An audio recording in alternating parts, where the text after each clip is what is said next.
Daniel 4.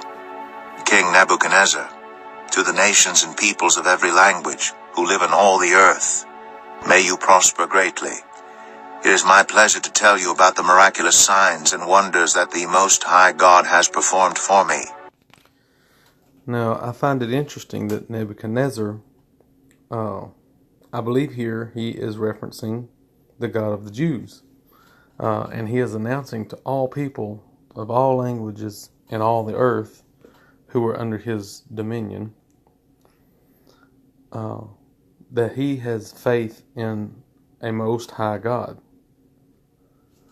You know, there's a lot of kings who viewed themselves as gods, and Nebuchadnezzar had set up the image to be worshipped, but there's no indication that it was an image of himself. And there is some evidence that he believed in gods, but not necessarily that he himself was a god. Now, he thought that he was more powerful than some of the gods, or that Hananiah, Mishael, and Azariah didn't have a God that would save them from the fire. But here, Nebuchadnezzar is showing some faith in the Most High God, which is interesting. How great are his signs, how mighty his wonders. His kingdom is an eternal kingdom. His dominion endures from generation to generation. So, this is Nebuchadnezzar writing this chapter, and I believe he's writing it after God had shown him the wonders that we have yet to read about in chapter 4, because he is demonstrating true wisdom here, true humility and true wisdom, which he didn't gain until after God trained him and humiliated him. I, Nebuchadnezzar, was at home in my palace, contented and prosperous. I had a dream that made me afraid. As I was lying in bed, the images and visions that passed through my mind terrified me. So I commanded that all the wise men of Babylon be brought before me to interpret the dream for me. When the magicians, enchanters, astrologers, and diviners came, I told them the dream, but they could not interpret it for me. Now, these dreams that he has, I wonder if he had them over and over multiple times, because, you know, we can often have dreams and just view them as thoughts and forget about them and go about our business. But these dreams, there was something about these dreams that he had that greatly troubled him. And maybe he had them over and over. Maybe they were extremely vivid, but he knew something was up with them. Now, in a previous dream, he wouldn't tell the dream because he thought that people would just lie to him about the interpretation. But in this instance, he told them, the interpreters and enchanters and astrologers, the dream, but they still couldn't interpret it. Now, I'm sure they at least made an attempt to interpret it, but maybe he just didn't trust or didn't feel that whatever they were telling him was accurate. Finally, Daniel came into my presence, and I told him the dream. He is called Belteshazzar, after the name of my God, and the spirit of the holy gods is in him. So Nebuchadnezzar calls the Most High God, or the God of the Jews, he says the spirit of the holy gods is in him. So he just believed in multiple gods, and he believed the God of the Jews was certainly powerful, but maybe not. He wasn't good enough for him to abandon his own God, because he named Daniel Belteshazzar after the name of his God, which is probably Baal. I said, Belteshazzar, chief of the magicians, I know that the spirit of the holy gods is in you, and no mystery is too difficult for you. Here is my dream, interpret it for me. These are the visions I saw while lying in bed. I looked, and there before me stood a tree in the middle of the land. Its height was enormous. The tree grew large and strong, and its top touched the sky. It was visible to the ends of the earth. Its leaves were beautiful, its fruit abundant, and and on it was food for all. Under it the wild animals found shelter, and the birds lived in its branches. From it every creature was fed. In the visions I saw while lying in bed, I looked, and there before me was a Holy One, a messenger coming down from heaven. He called in a loud voice, "Cut down the tree, and trim off its branches, strip off its leaves, and scatter its fruit. Let the animals flee from under it, and the birds from its branches. But let the stump and its roots, bound with iron and bronze, remain in the ground, in the grass of the field. Let him be drenched with the dew of heaven." No, right here there's a change. The first part of this dream is about the huge tree with fruit and leaves and branches and homes for the animals. Just a pleasant tree that provides life. And in here it switches. It says, "Let him be drenched." So this would maybe this would be what was troubling to Nebuchadnezzar, because the tree is called him. It says, "Let him be drenched with the dew of heaven." So I wouldn't know, if I had this dream, I wouldn't know who the him is. I would want to know who that is, because some angel comes and commands this life-giving tree, which seems to be all good. He cuts it down and says, "Let him be drenched with the dew of heaven." Let bad things happen to him. "And let him live with the animals among the plants of the earth. Let his mind be changed from that of a man, and let him be given the mind of an animal till 7 times pass by for him." The decision is announced by messengers. The holy ones declare the verdict, so that the living may know that the Most High is sovereign over all kingdoms on earth, and gives them to anyone he wishes, and sets over them the lowliest of people. The decision is announced by messengers. The holy ones declare the verdict, so that the living may know that the Most High is sovereign over all. Oh. Now, where it says in verse 16 here, let 7 times pass over him. Now, this little note says it could mean years. I'm not sure if it has to mean that or not. It could be seasons or any amount of time, but because I look at Nebuchadnezzar's reign was from 605 to 562, which is 43 years. And I believe Nebuchadnezzar continued to rule after this 7 times of wandering in the wilderness. He continued to be king. So I've tried to research a little bit what happened during these 7 years, and I'm struggling to find out. But it was certainly a long time. Could have been 7 years. And the purpose is to demonstrate, is to convince Nebuchadnezzar that he's not king by his own power or by his own conquering ability or by his own great wisdom or knowledge of warfare and world domination. He was king simply because God appointed him to be the king. And God gave him whatever victories in battle that he obtained. God is not watching people as if it's on a TV show to see what's going to happen. God appoints leaders. God blesses leaders according with his will.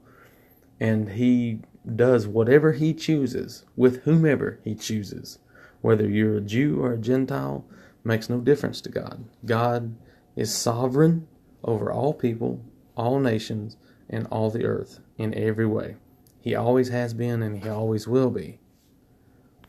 He interacts with humans. He affects the minds and will of humans.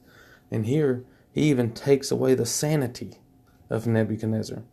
And whenever the appointed amount of years or times pass by, God gives him his sanity back. And he also gives him an understanding of the Most High God. "This is the dream that I, King Nebuchadnezzar, had. Now, Belteshazzar, tell me what it means. For none of the wise men in my kingdom can interpret it for me, but you can, because the spirit of the holy gods is in you." Then Daniel, also called Belteshazzar, was greatly perplexed for a time, and his thoughts terrified him. So Nebuchadnezzar seems to be a little bit confused because he's saying, Daniel, I know you can interpret the dream because the spirit of the holy gods is in you. I think if he had a appropriate understanding, he would say, Daniel, appeal to your God for the interpretation of this dream and let me know what he tells you, because I know you can communicate with the Most High God. But he doesn't say that. He says, I know you can do it, as if to give Daniel the power, but Daniel never assumes the power. Daniel always gives God the power and glory. So he had a little misunderstanding. He was putting too much glory in Daniel and not enough in God. So the king said, Belteshazzar, do not let the dream or its meaning alarm you. Belteshazzar answered, My lord, if only the dream applied to your enemies and its meaning to your adversaries.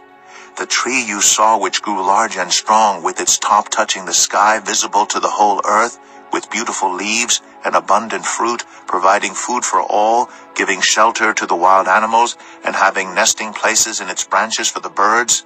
Your Majesty, you are that tree. Now here when Daniel says, My Lord, if only the dream applied to your enemies and its meaning to your adversaries, I think Daniel meant that. Daniel didn't have to say that. He didn't have to live in fear that Nebuchadnezzar would kill him if he didn't give him positive news. I think Daniel was comfortable and happy in his captivity. Now, Daniel was serving the king in the royal palace in a position of high authority. So maybe he said it's easier to be comfortable, but he was comfortable. And he was comfortable saying positive things about Nebuchadnezzar. You have become great and strong. Your greatness has grown until it reaches the sky, and your dominion extends to distant parts of the earth. Now, Nebuchadnezzar, his reign was 43 years total, and we haven't reached the end of it yet. So we may be talking 20 or 30 years into his reign, and it's Daniel, as well as the dream from God, is saying that Nebuchadnezzar's power had reached the sky and dominion extended to distant parts of the earth. So his domination was quick and effective, but it didn't really last that long. Your Majesty saw a holy one, a messenger, coming down from heaven and saying, Cut down the tree and destroy it, but leave the stump, bound with iron and bronze, in the grass of the field, while its roots remain in the ground. Let him be drenched with the dew of heaven. Let him live with the wild animals until 7 times pass by for him. This is the interpretation, Your Majesty, and this is the decree the Most High has issued against my lord the king. You will be driven away from people and will live with the wild animals. You will eat grass like the ox and be drenched with the dew of heaven. 7 times will pass by for you until you acknowledge that the Most High is sovereign over all kingdoms on earth and gives them to anyone he wishes. Now, I find it interesting here that the purpose for this madness was not to demonstrate that there is one God and that there are not multiple gods. But the purpose is stated that he would be in madness, have madness, until he acknowledged that God is sovereign over kingdoms, over all kingdoms of the earth, and he gives it to whomever he wishes. God was going to convince Nebuchadnezzar that God appointed him as leader, that Nebuchadnezzar didn't earn it by his own power and might, but that God put him there for a purpose, and that Nebuchadnezzar was subject to God, and he owed God thanks for every good thing in his life. That he needed to humble himself and acknowledge the sovereignty of God. The command to leave the stump of the tree with its roots means that your kingdom will be restored to you when you acknowledge that heaven rules. Therefore, your majesty, be pleased to accept my advice. Renounce your sins by doing what is right, and your wickedness by being kind to the oppressed. It may be that then your prosperity will continue. All this happened to King Nebuchadnezzar. 12 months later, as the king was walking on the roof of the royal palace of Babylon, he said, "Is not this the great Babylon I have built as the royal residence by my mighty power and for the glory of my majesty?" And so this displays the attitude Nebuchadnezzar had. He thought that he deserved the credit for the great kingdom of Babylon. Now, it says 12 months went by after Daniel interpreted this dream. So you know that this was continuously on Nebuchadnezzar's mind. He was told by Daniel, whom he trusted had the Spirit of God in him, that he was going to be, his sanity would be taken away and he was going to live among beasts of the field. That would be troubling, especially to have to think about that for 12 months. But 12 months also allows some time to let you start thinking that maybe it's not going to happen. And so it seems like Nebuchadnezzar had worried about the dream and the interpretation, but as time went by, he started to worry less and less about it. He says, well, is this not the great Babylon that I have built as my royal residence by my power and the glory of my majesty? So he's like, how could anybody take this away from me? I built it all. But he didn't recognize that God was sovereign even over him and that God had given him things purely at the discretion of God and not based on his own might and power. Even as the words were on his lips, a voice came from heaven. "This is what is decreed for you, King Nebuchadnezzar. Your royal authority has been taken from you. You will be driven away from people and will live with the wild animals. You will eat grass like the ox. 7 times will pass by for you until you acknowledge that the Most High is sovereign over all kingdoms on earth and gives them to anyone he wishes." Immediately, what had been said about Nebuchadnezzar was fulfilled. He was driven away from people and ate grass like the ox. His body was drenched with the dew of heaven until his hair grew like the feathers of an eagle and his nails like the claws of a bird. Now, for your hair to grow really long and for your fingernails to be really long, that's going to take more than a few months. Maybe I don't know how long it would take, but it's going to take a while.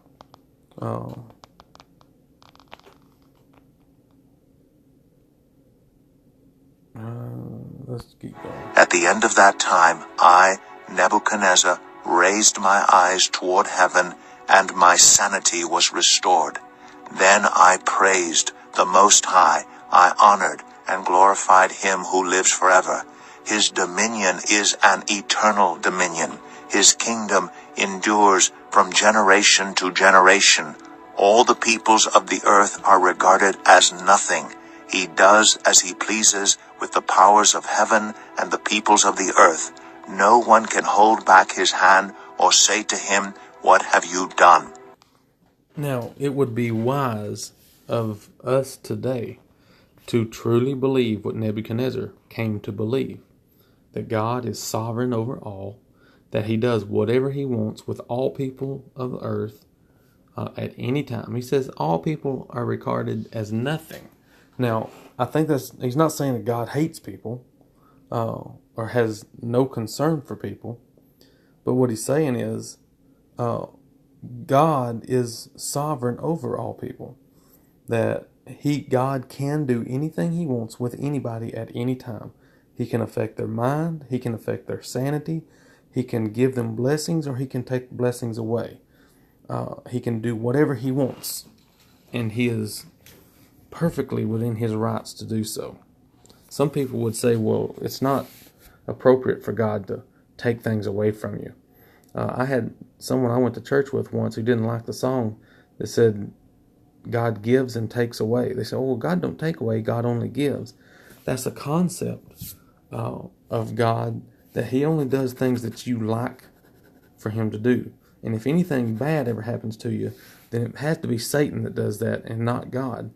But God took away the sanity of Nebuchadnezzar until he recognized the sovereignty of God over all people and all things in all the earth, including the mind and sanity and faith or anything, including all things. God is sovereign over all. At the same time that my sanity was restored, my honor and splendor were returned to me for the glory of my kingdom. My advisors and nobles sought me out, and I was restored to my throne and became even greater than before. Now I, Nebuchadnezzar, praise and exalt and glorify the King of heaven, because everything he does is right, and all his ways are just, and those who walk in pride he is able to humble. Boy, that makes me appreciate Nebuchadnezzar. It makes me want to meet Nebuchadnezzar, to have come to this realization of who God is and how God is sovereign over all, and he appoints rulers and kingdoms in accordance with his will. To have a king who lived a secular life, believing all sorts of false things, coming to a true understanding of the one and only all-powerful God. I would like to sit down and talk with him. So that is Daniel chapter 4.